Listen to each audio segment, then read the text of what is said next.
My last day on earth will be the story I tell will be what happened to me yesterday, because I think that in life, every single day is an experience, and every single day is an encounter with people and situations. And I think that the last story I tell will be literally what happened yesterday when I walked into the McDonald's and the guy in front of me bought my meal, or what happened at a traffic light when I leaned over and looked at the person next to me and somehow we laughed and smiled about something, or whatever that story is going to be. It's going to be the thing that happened to me the day before. From cave drawings to family histories to stories around the fire, humans crave order among chaos, connection amid isolation. So, we tell stories. Our mission at the Storytellers Network is to bring the art of story to the masses. Whether you're in marketing, you're an entrepreneur, or you're developing your own personal brand, telling your story effectively can make the difference between celebrating milestones and collecting unemployment. The Storytellers Network strives to help storytellers tell their stories so you can learn from the best. Now, your host, the inbound evangelist himself, Dan Moyle. All right, welcome to the Storytellers Network podcast. I'm so glad you're joining us today. In this episode, we talk with someone who's been telling stories for more than 40 years. From comedy to ventriloquism to news to marketing, this guy seems to do it all.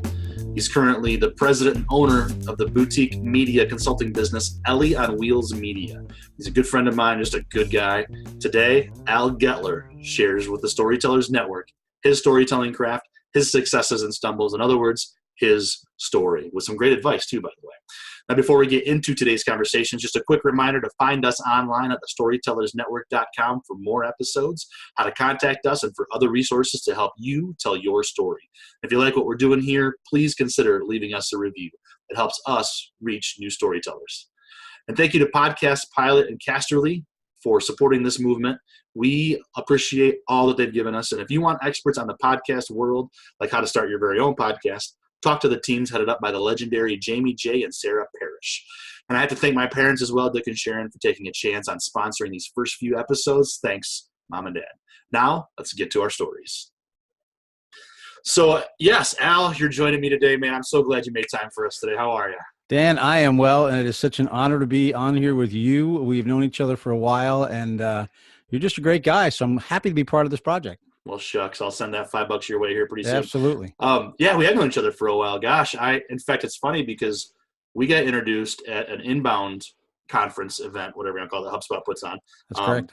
Experience, they call it. Yeah. It is somebody, Tom Schwab, I think is who it was, that said, you've got to meet so-and-so. No, it was Mike Lemire. Okay. That's who it was. And he said, you got to meet Al, and Al, you got to meet Dan. And we had a great conversation. And then a couple years later, I figured out that I know your daughter too. That's right. Yeah, so, the fabulous MK Getler of HubSpot. Yeah. Right. Yeah. So crazy ties. But yep. Yeah, I'm glad to have you on the Storytellers Network today. And I like to start off with proving that you can truly be a storyteller anywhere in the world. So let's find out where you are geographically right now, Al. Well, I am talking to you from the shores of Lake Champlain in South Hero, Vermont. So I do live on an island. My wife and my daughter and I live on an island that's named the Hero Islands. It was gifted by the country to Ethan Allen and his brother. It's fertile farmland. It sits out in the middle of Lake Champlain.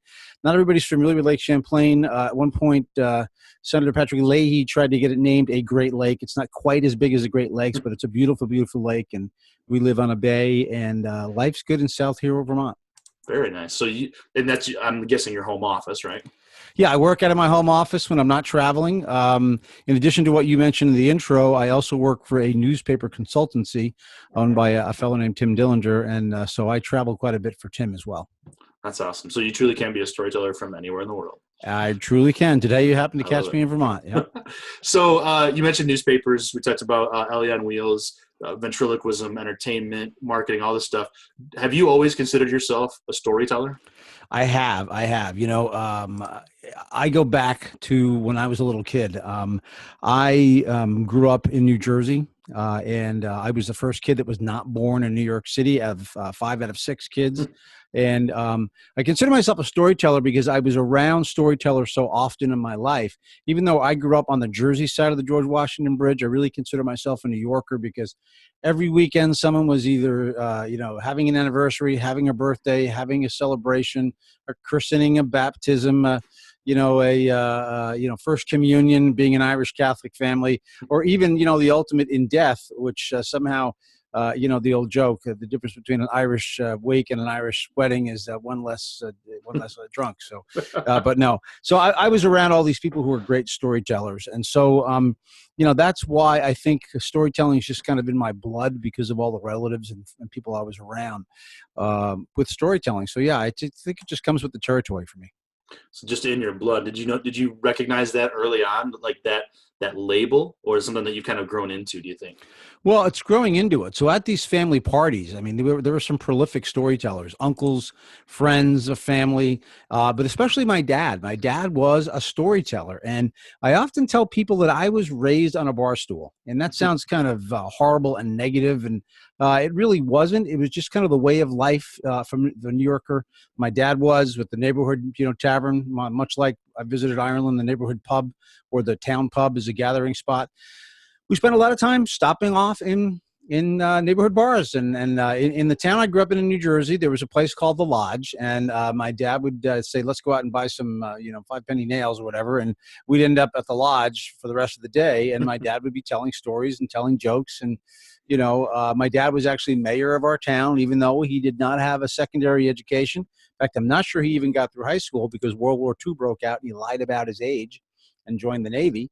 And so my dad was kind of an interesting, rough and tumble, fun, beer and shot kind of a guy. And I heard lots of stories from him and lots of stories from other gentlemen in the pubs and the bars. And then also my dad was, as a veteran, a member of the American Legion. So if we weren't at the Lodge, we were at the American Legion Hall.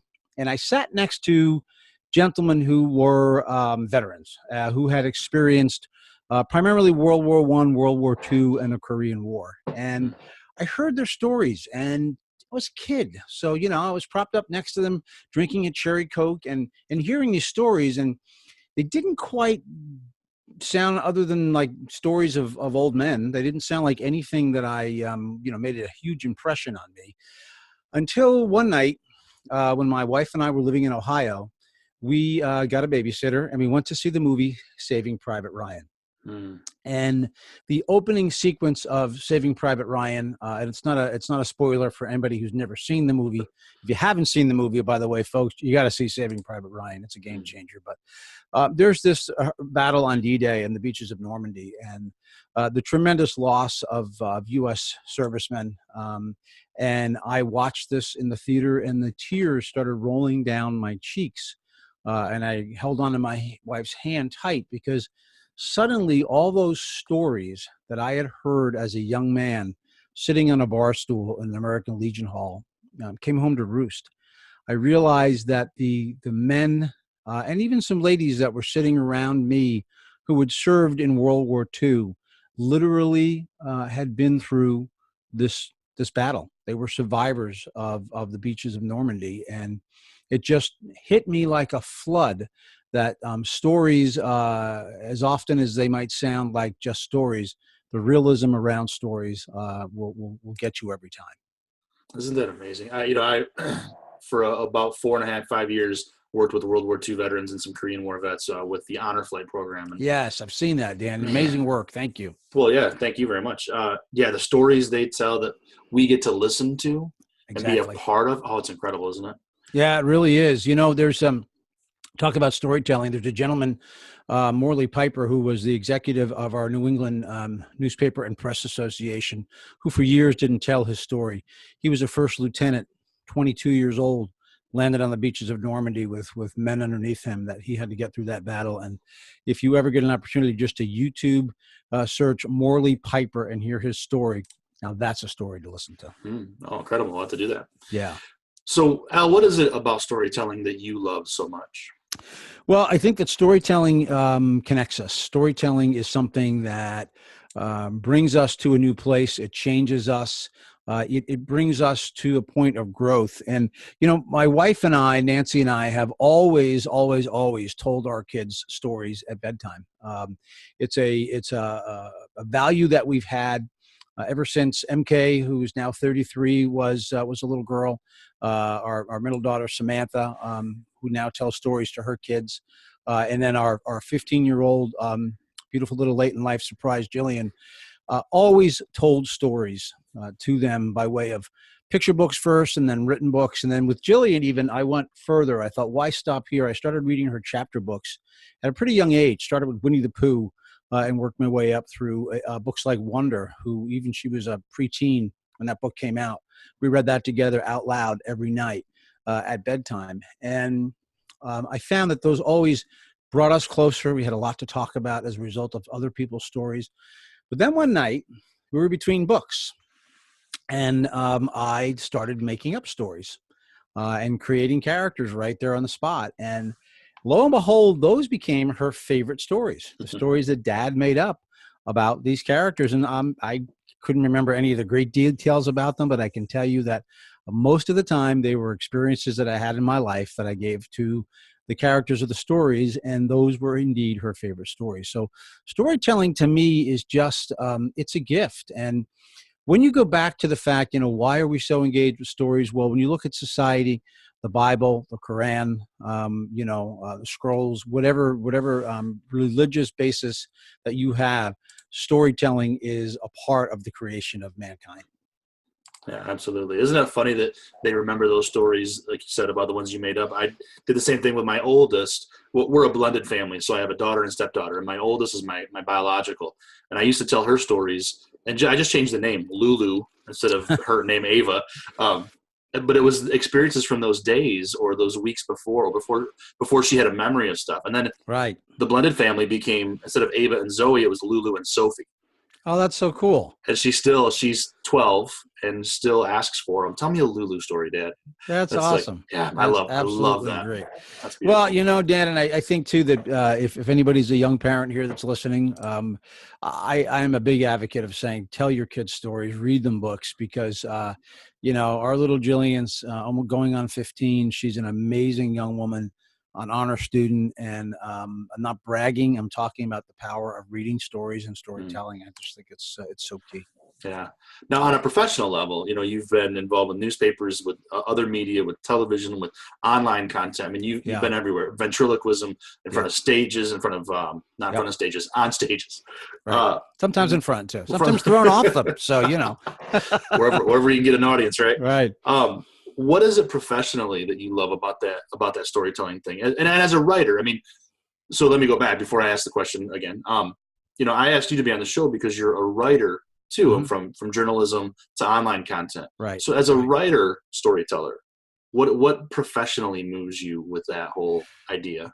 Well, that's really great, and thinking about that question, I want to start from a place that's, to me, it's kind of professionally sad. But Brian Williams of NBC Nightly News, the anchor who was actually, I think, still my favorite anchor of contemporary news anchors. I love Brian Williams, and poor Brian Williams got caught up in something that's so key with storytelling, and that's embellishment. And I love my wife Nancy dearly, but she is the most literal person in the world. If you tell her the joke, "Why did the chicken cross the road?" she's going to stop and say, "Well, chickens don't really want to cross the road. They don't need to. I mean, chickens. That doesn't even make sense." So you get into these debates with her about that. Well, good storytelling is embellishment, right? I mean, you take a story and you add some twists and turns to it. And I'm not going to say it's total fiction, but I think storytelling is based on fact with a little bit of, of stuff thrown in, we'll call it. So Brian Williams goes on, Letterman, one of David Letterman's favorite guests, and he tells a story several times that just gets bigger and different, because he's a storyteller, and he's a good storyteller. The problem is, in journalism, there are facts and there are not facts. And the hardest part about storytelling for me as a personality is that when you're telling a news story, there's no embellishment. I did not go to journalism school, but I ended up, publishing newspapers around the country. And luckily, because of some very influential high school English teachers, learned how to write fairly well. And I'll never forget, I wrote a story for my newspaper in Ohio, the first newspaper I published. And I think I used the word gasped or something like that, talking about how a person reacted. And a young editor who was probably in her early 20s said to me, "We don't use words like that in news stories." So in other words, it's said, and said. So the difference between professionally for me is when I'm on stage, when I'm talking to a group as a speaker, when I'm addressing leadership or customer service to a group, I will tell lots of stories, and those stories are certainly embellished, laced with some humor. I try to find a way to make them more interesting. When you're telling a story in journalism, it's fact. And we are such in this world of fake news right now, which just bugs the heck out of me. There are so many solid journalists out there day in and day out giving fact-based news. And we call those stories, but those stories are fact-based, and they are to be honored. And journalism is indeed a profession that I hope will thrive in our digital age, and that the story told that way will thrive, and that the story told that, as I mentioned, has a few embellishments, also thrives and continues. Yeah. What do you think is a big challenge in storytelling for a lot of storytellers? I think keeping it engaging, keeping people's attention is really hard in today's world. The ultimate for anybody who's in front of an audience, when you see someone's hand go like this, and for the audience who's listening, I'm holding up my hand as if there's a cell phone in it. As soon as that happens, people say they can multitask, and I always claim that I can multitask. The reality is, as soon as you do that, the attention span is gone. Even if a person picks up the phone to record your story, you've only got them for a certain amount of time. So the hardest thing today is to engage people, bring them someplace else, have them forget about their device, and actually listen to the story as you're telling it. So you mentioned the phone, obviously. So there's one medium that tends to distract us or affect storytelling. We talked about newspaper, magazines, TV. Yep. How do different media affect storytelling, do you think? Well, I think the game has changed, right? If you throw social media and digital media in the mix, and by digital media, I don't necessarily mean a legitimate news site, but just, what is available. And look what we're doing today, Dan. I mean, you've got this amazing podcast. You and I are sitting in our homes. We're on video for folks who, you might put this on YouTube someday. We're definitely on audio. You're your own production, company right now, the Dan Moyle production company. That's very, very different from just a decade ago. I mean, you don't need to have hundreds of thousands of dollars today to broadcast. And so the media has changed so significantly when it comes to storytelling that it almost blows your mind. Just today, I'm not sure when this podcast will air, but in the news today is an Amtrak train wreck in Seattle. And there is someone who literally is reporting breaking news on their cell phone that was picked up by the Today Show, and is telling the story of this crash moments after it happened, really even while it's happening. That's how storytelling has changed in our world, from that respect to your kid in a school play, someone you meet, an interesting picture that you take of a place that you've been, and you tell a story about it. We have so much available to us today to tell stories. It is incredible. Now, that said, it doesn't necessarily mean storytelling is improving in any way, shape, or form. People need to understand that storytelling requires thought and some dedication of time and editing. Editing is the hardest part. I am my own worst editor. My wife is a great editor. It's painful to me when she edits my work, but she knows what she's doing when she edits my work, and she knows that my little babies that she cuts along the way, it makes it hard for me. But yeah, I mean, just because we have these media available to us doesn't necessarily mean we're getting any better at it. That being said, Dan, one more thing. I think what's happening in storytelling when it comes to things like Netflix and Hulu and Amazon Prime, and even the pressure it's puts back on networks like HBO, we are in an age of storytelling in the sense of television scripts, shows. Just it's amazing the stuff that's coming out. Stranger Things. I mean, Mm. what a great story and how it has captured audiences all around the world. I've gone back now and started watching what I'll call some of the originals. Breaking Bad. I'm about Mhm. three-quarters of the way through that. I never watched it the first time. Now I see where the core of this comes. There's so much out there for people to be able to tell stories in a beautiful and wonderful way. It's a golden age again, isn't it? It's a return to a golden age almost. It truly, truly is a return to a golden age. That's Yeah. exactly right. Yeah. Do you think we can tell stories in 140 characters? Some people are really good at doing that. It's a little like radio, if you will. A sound effect, a line, some dialogue makes the mind wander and grow. And there are some people who are very, very good at being able to take a minimal number of characters and thinking them through and expanding your thought process. And however, I got to tell you, it's not always about how many people like something or how many people even retweet.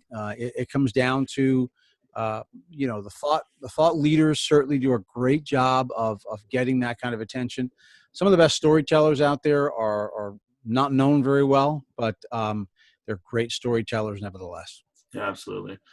Do you think that social media, as one particular kind of media, I asked the 140 character question because Right. I wonder about how social media changes that, whether it's 6-second videos on Vine or it's Facebook Live or Instagram Stories or, Twitter. Yep. How do these new media change the way we tell our stories? Or is it just a matter of it's just a different medium, no big deal? Well, it is a big deal. I mean, it depends on what your goal is, right? If you want to say I went to the beach with my friends, okay, you went to the beach with your friends, great, but if you want to take a really well composed picture and create a line around it, I just give you an example. Not this is anything great, but last night I had a few extra minutes. We're talking in December, a week before Christmas. It struck me the snow was falling in Burlington, Vermont, as I was going to pick up my daughter. I had a few minutes. I always have a decent camera with me, and I was looking up Church Street in Burlington, Vermont, which is an iconic street of Christmas lights and a big Christmas tree at the end. And I just snapped a couple pictures, and I simply wrote in the caption on Facebook, "It's Christmas time in the city," and the date and the time that I took the picture. And people respond to that because it tells a story. The line, "It's Christmas time in the city," brings us back to listening to old Christmas carols.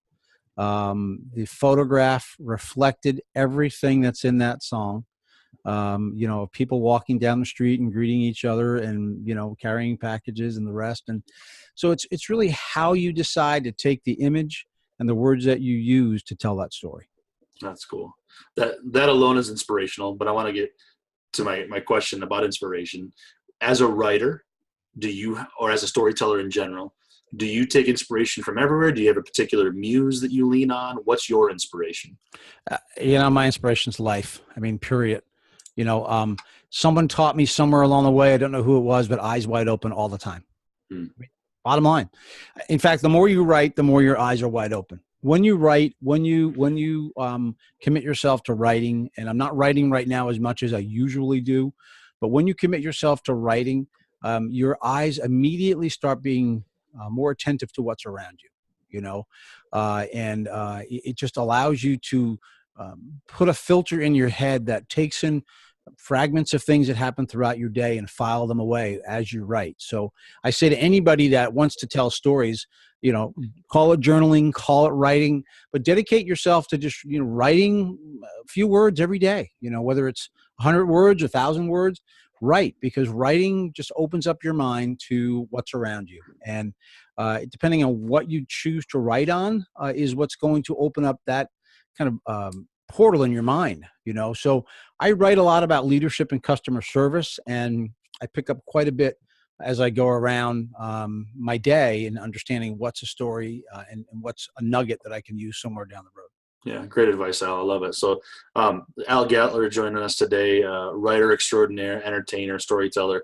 What is your favorite story? my my favorite story tends to be my latest story, and I have just two small ones that I'll tell. The first one is the power of Ola, and so you say, well, what is Ola? Well, first of all, Ola is hello in Spanish, and it's a greeting. Hmm. I just went to a sales meeting in the Dominican Republic. Into Punta Cana is the airport that we flew into and the resort that we stayed in. And as soon as I got off the airplane, I was greeted with "Hola, hola" twice. "Hola, hola." And now I am not a Spanish-speaking person. It's always been an aspiration of mine to, to try to learn how to speak Spanish better, but I have not done that well. So "Hola." I heard "Hola" and said hello, and then the next person I greeted said "Hola." Okay, got it. Makes sense. Then when I got to the hotel, which was a Hard Rock branded hotel, the Olas even got more enthusiastic. Hola, hola. And it was always twice, three times. And it struck me that everywhere I went in the hotel, Hola was the greeting with such enthusiasm that was used that it just struck me as something that they took a word, everyday word, and really branded it for the friendliness of the Dominican Republic.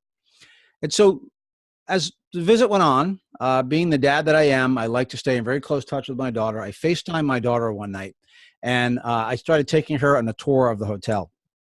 And as I toured the hotel, I suddenly realized that my technology in my hand and the young members of the staff turned into an event. And everywhere I went in the hotel, the person that I was kind of talking to on camera with my daughter would take my phone and give her a tour in the area that they worked in. And they would tell her, you need to come to the Dominican Republic and come join your papa and come be here with us. And she also is taking Spanish in high school. They were testing her Spanish. And it blew me away, the engagement that the Dominican people have. I mean, obviously, tourism is very important to this still third world country and their economy. Hola is a word that is used in the Dominican Republic as more than just hello. It's, we are glad you're here. We are glad you're taking your time and spending your money with us. We want you to come back, and we want you to be a family here in the Dominican Republic with us. So that's the power of Hola. That's cool. Yeah. And then the other story that just happened last night. Again, these are nuggets that I grabbed. I have been walking around, Dan, with a coupon in my date book. I still have it's a Michael Hyatt date book, in fact, if anybody's familiar with Michael Hyatt. But Yeah. Michael puts out these great date books, and I'm still committed to the paper date book. So I printed off a coupon for a free can of dog food. In this house that I'm speaking to you from right now, there are 4 dogs. There is an old guy who's part pit bull. There's a middle one who's a part bulldog. There's a little dachshund who we just took into our home. It was my daughter's and son-in-law's dog, and they were only allowed 2 dogs in their new place. They're part of the U.S. military. And then we have our little Chihuahua, who my company is named after, Ellie on Wheels Media. Ellie's a little Chihuahua born without front legs. So we go through a lot of dog food. Took this coupon, put it in my date book, and said, I am going to stop and get my free can of dog food. So finally, last night, after I picked my daughter up from the University of Vermont's indoor track facility, we went straight to the pet shop. I picked up some bags that you clean up the result of dog food when you have 4 of them. You go through a lot of those. Walked up to the counter with my free can of dog food, handed it to the girl behind the counter with my coupon so proudly that I had used my coupon. And she said, sir, this is PetSmart and not Petco. So I went, oh, crap. So here's my story. She looks at me, she smiles, and she says, you know what, sir? Because you went to all that trouble to bring me this coupon, I'm just going to give you $5 off your purchase today. And I went, wow, that's a customer service story. Yeah. The coupon was maxed out at $2.39, and PetSmart gave me $5 off my dog food because I'm an idiot. That's awesome. Yeah. Double the discount for the idiots of the world, right? Exactly right. Yeah. So there are 2 little quick customer service stories for you. Oh, that's good stuff. I love it. Thanks, Al. That's good stuff. A quick tactical question for you. How are writers and storytellers in today's day and age supposed to get our stories out? Well, I think the bottom line is to get them out. A nugget kind of kept in a box is not gonna no one's gonna hear it. So if you don't already have a WordPress free site at WordPress.com, get one. If you don't have a tendency to put your stories on Facebook, just a short, fun, little pithy thing, do it. Um, More so than anything, just write. I mean, write, and then get it out there in any way, shape, or form that you can. Bottom line is, if you don't start gathering first, you're not going to be able to tell stories. And storytelling can be, I got to tell you, some of the best presenters that I see, even people who have to stand up and present the annual budget for their bosses at a meeting, they'll have these PowerPoint slides with these 8-point type on a giant screen. Those are always fun, right? Yeah. But the ones that are really good, even when you have the driest of finance people, if you have the ability to recognize and tell a story and lighten the mood for a minute, it's going to do you so much more than just being the average Jane or Joe going through that process. Absolutely. At what point have you looked around yourself and thought, I think I've kind of made it as a storyteller, or are you still working on that?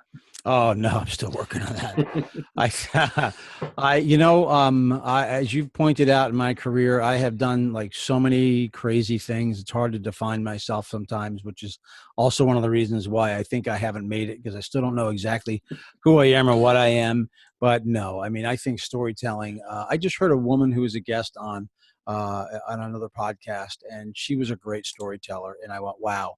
I hope I can grow up and be like her someday. She just did an amazing job, and it all centered around a Christmas decoration. And it had nothing to do with the holiday season. It just had to do with what this thing meant to her and her family that had evolved into a split family. And again, where's your inspiration as a storyteller? Where does it come from? And defining that. So I am nowhere near close. There are some great storytellers out there. I am not one of them. I'm still working on it. Well, I look at it as you've kind of made it. I mean, the career you've had, what you're doing with your life, how you're helping others. So be aware of that. I look up to you, so thank you for that. But how did you get here? Even if you haven't made it so far and you're still working on that, how did you get here as a storyteller to where you have an audience, you have influence, you're a subject matter expert on a lot of things? How did you get to that point? Well, I'm going to go back to my dad. I'm the son of Edna and Al Getler, and they were good, solid people in our town growing up in New Jersey, members of the volunteer fire department. My dad, a fireman, my mom, the ladies auxiliary, the American Legion I mentioned, mom was in the auxiliary of that. It was kind of a traditional male-female role back then, but my mom and dad, certainly taught us how to be engaged in your community. But then my dad was this pretty bigger than life guy. He just told a lot of stories, gathered a lot of information. Again, he wasn't a well-educated man, but my dad hung out with the president of JCPenney, the president and CEO of I think it's now defunct, but back then A&P grocery stores. These were his buddies that he played cards with. He hung out with some pretty amazing people, and my dad always just kind of proved to me that be the person who you are and listen and absorb, and it'll help a lot somewhere down the road. And that's really how I think I've kind of ended up where I am today, by just kind of learning that lesson and watching my dad. That's cool. That's a great way to pay tribute to your dad. I love that, man. Yeah. Do you see the network around you as well? You mentioned earlier you got some breaks through high school connections, this kind of thing, or like, is it the network around you that often helps you as well? Oh, yeah, I'm glad you mentioned high school. So my high school, Pascack Valley High School in Hillsdale, New Jersey, was a pretty amazing experience for me. I tell my daughter, and I stole this line from Brian Tracy, that I was in the half of the class that made the top half possible. And it's true. I was not a great student, but I loved my high school years. I mean, I just loved my high school years. My daughter does more homework in a week than I did in 4 years of high school. I swear to God, she does. Wow. but I was my class president. I was in all the, I was on all the teams. I was involved in plays. Our school, I call it the original Glee High School. Our football coach was also the choir director, the music director, and so we had to be in the high school musical every winter. But we also had a woman named Victoria Frankie, and Victoria Frankie taught public speaking, and we were all required in high school to take one semester of public speaking. I took several, but that is a pretty unique experience for a high school to give you. And so even the person who is the most introverted of people, had to do public speaking. And one of the things I've learned, by the way, about being introvert and extrovert, there's no difference when it comes to public speaking. There are many, many introverts that are better public speakers than extroverts. It has nothing to do with that. You can get that groundswell within you to get up there in front of people and still be an introvert. So yeah, I'm glad you said that. Yeah. Yeah, no, I mean, as a performer, many performers that I know along the way, I mean, we all like to perform on stage, but we are awkward and sometimes in big group situations. So it's just weird, but yeah. Yeah. Where is you speaking of stages, where is your favorite medium to tell a story? Is it writing, stage, ventriloquism, entertainment, video? What's your favorite way to tell a story? Definitely in front of a live audience, and the audience can be, when I have a staff of people, when I'm running a newspaper or a media company, I love to tell stories as a part of, everyday meetings, trainings, what have you. But I think, I think my public speaking side of what I do when I'm paid to come in and speak on leadership or speak on customer service or wrap up a meeting, which is another thing I do where I combine my public speaking and my ventriloquism both. It always comes back around at the end of the fact that I was a ventriloquist, and then I bring that out as a surprise ending to what I do when I present to a company. So, I think telling stories to me is the most fun when you're in front of people who are, not expecting it, not seeing it coming necessarily, but that come away with it at the end and go, that story you told about, PetSmart. I am never going to forget that. I mean, you turned a switch on inside of my head it was the thing I was looking for, and you brought me to it. To me, that is the greatest reward as a storyteller. Absolute great reward. So that's beautiful. That feedback, that touching someone, helping someone. That's a great way to wrap that up. Yeah. So Al, here's your Barbara Walters question. Here's your moment. If you could tell one, all right. If you could tell one last story, if you only had it in you or only were allowed to tell one last story, what story do you think that would be? Dan, it's going to be the story that I got from yesterday's experience.